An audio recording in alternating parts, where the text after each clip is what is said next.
பேர் இருக்காங்கன்ற தைரியம் உனக்கு இருந்தா.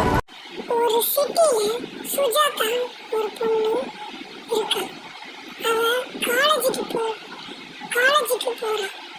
அவங்க அம்மா கிட்ட, அம்மா நான் வரத்துக்கு லேட் ஆகும், சீக்கிரமாவே வந்துடுறேன்னு பயப்படாம நான் காலேஜ் போயிட்டு வரேன்.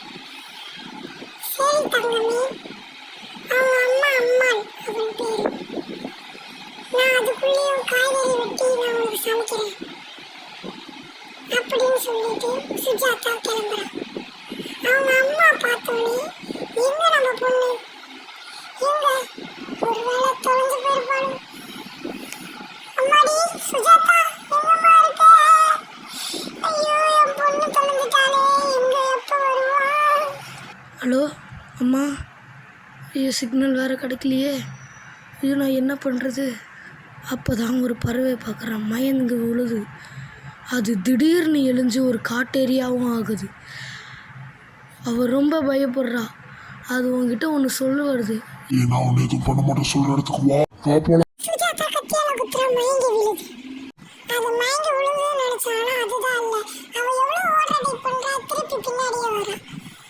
அது ரொம்ப கோவமாகி, அம்மா சுஜாதா அம்மா அம்மான்னு கத்துறா. வீட்டுக்கு வந்தோடனே, அம்மா அம்மா நீ எங்க இருக்க? உடனே வாம்மா.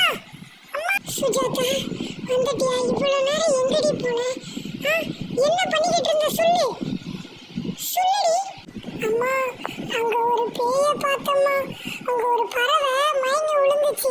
அதை பார்த்து நானும் பயந்துட்டம்மா. உன்னெல்லாம் எதுக்கடி அங்க போக சொன்னா? இதுதாண்டி தேவையில்லாத வேலை. சரி உட்கார் தங்கமே, உனக்கு காஃபி இந்தா குடி. நீ எதுவும் மனசுல நினைச்சுக்கிட்டு பயப்படாத, அம்மா இருக்கேன், குடிப்பா அப்படின்னு சொல்லிட்டு சுஜாதா குடிக்க ஆரம்பிக்கிறா.